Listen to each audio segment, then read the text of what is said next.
Hi guys, Rhonda without an H here with you again.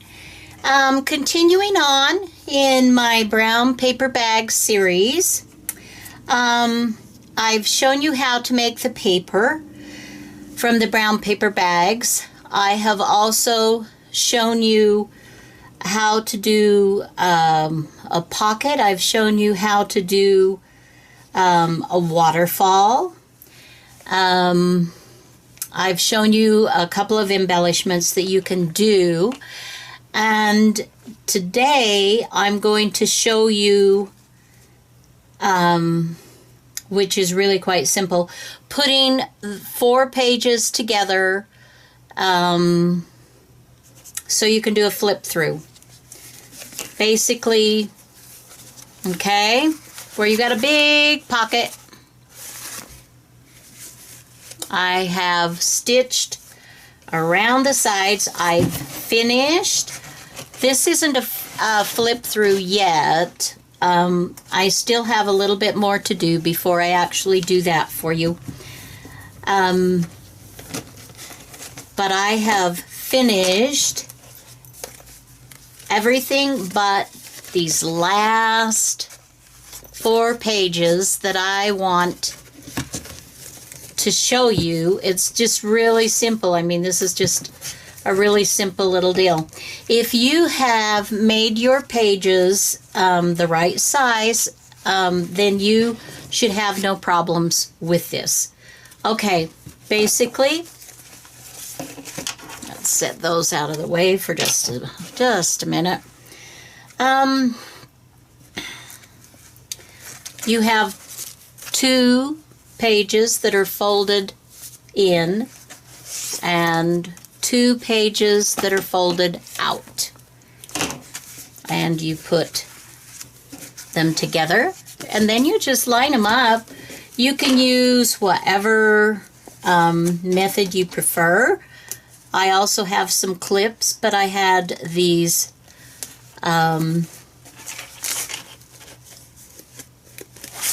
what are these? Oh, they are, oh gosh, senior moment going on here. How embarrassing.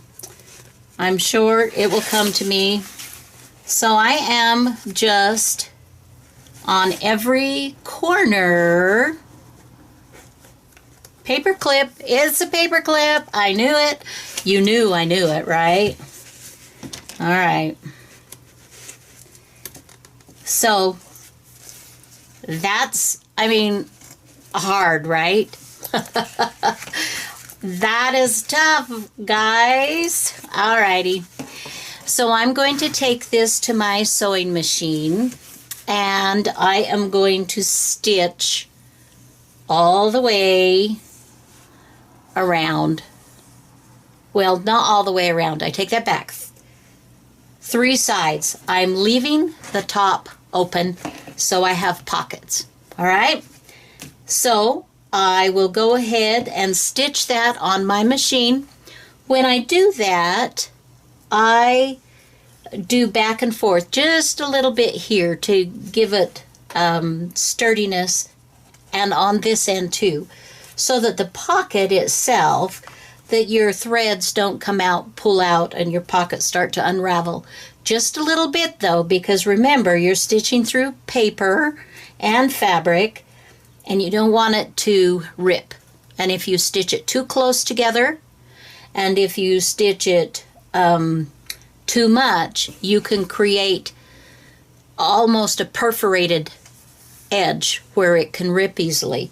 That's another, thank you, Rhonda, for reminding me. You want to have a fairly large stitch to go all the way around, but you don't want your largest. I normally, when I'm stitching fabrics, I use a 2.2, and when I'm stitching papers and fabrics together, I will usually use a 2.8 to 3.0, and for stitching around to do my 2 pages together, which creates 4 pages, then I use maybe a 3.5 or maybe a 4, depending.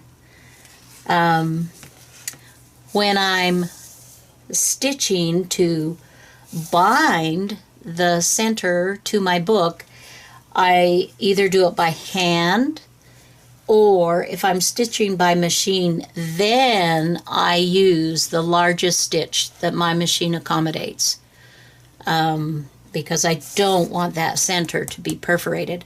And that's another reason why we have reinforced the centers on these brown papers. Okay, so I will be right back after I have stitched that, and then we'll chat just a little bit. Thank you. So now I have stitched, you can see, around, and my 2 pages are together. And then I have this big pocket. But this pocket is going to turn into 2 smaller pockets when I bind it. Now I've done this in the past, and I probably will again in the future. You know, sometimes you forget, or you work on other projects and you just do things a little differently. But I've stitched, you know, my pocket division here. I've stitched this center line before I've bound it, but I have noticed sometimes when I do that, there again, it creates more chance for perforating through the paper, and I don't want that. I want this to stay sturdy. I want this to stay strong. It's beautiful. I mean, I think it's beautiful anyway. So if I wait and do my pockets when I bind it, for instance, if I use a large 5/0 stitch once going through my binding to my cover, then it's going to be much sturdier than perforation wise. Oh! Oh, sometimes the technical issues really get me. So anyway, and when I do the binding, the hand method, I would use 5, I think I would use 5 holes, and that will be plenty. You could use 3. You absolutely could use 3, and it will still give you a great division on your pockets.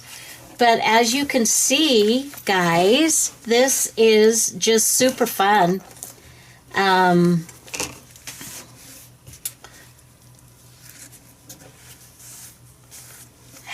I found another lace handkerchief. Oh my goodness, I love these, where someone at some point just did an amazing job. And you know what? It's possible that this is even a lace that they bought. I don't know, but I thought it was beautiful. And put some button embellishments on this one. Okay, but I said I wasn't gonna.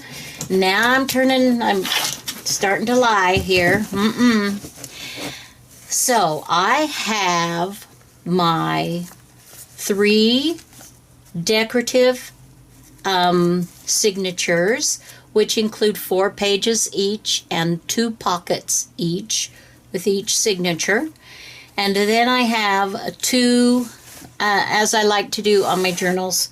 If we turn this over, then I have a signature. I've got 10 pages in here that I have made.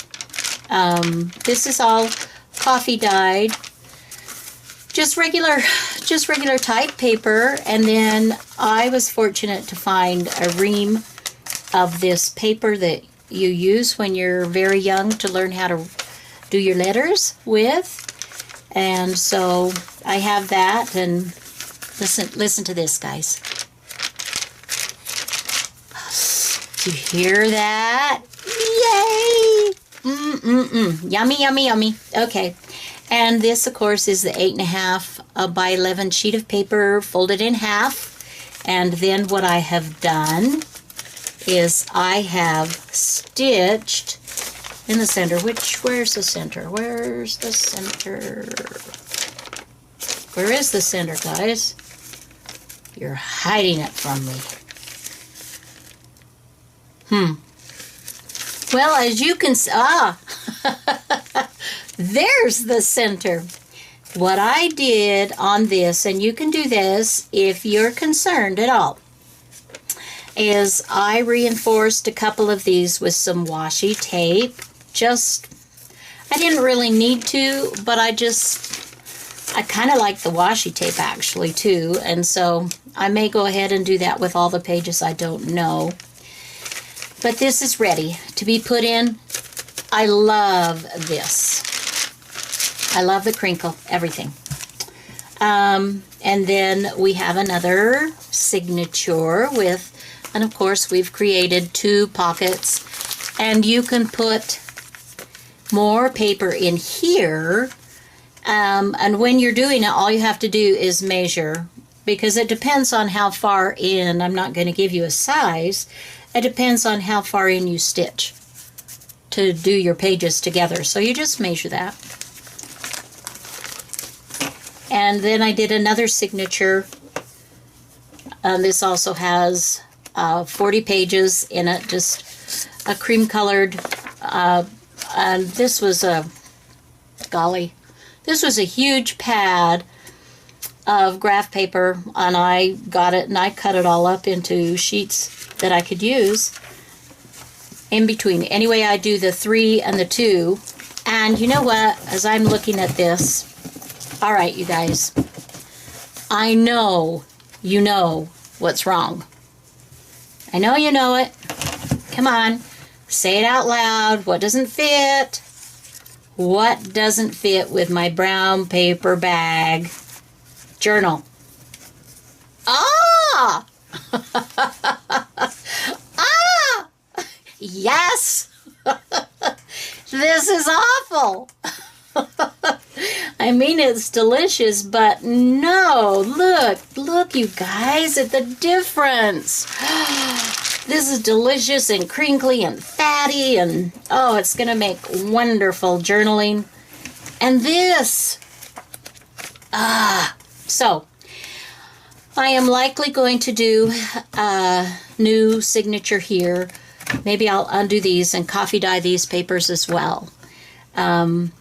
Anyway, so keep that in mind when you are creating your paper signatures to go in between your journal pages, to keep it with your theme. Keep it so that it blends, that it complements. And just the color of these makes a big difference because of the brown paper bag that we're using here. This just looks better. There's nothing wrong with this. It just doesn't fit with this theme. I can either use it in something else or I can coffee dye, like I said. All right, guys, that is it for this time. I hope you have a fabulous day. And if you haven't subscribed, come on, subscribe, share, comment, and I promise I will answer. I get to every post as soon as I possibly can. Until next time, bye now.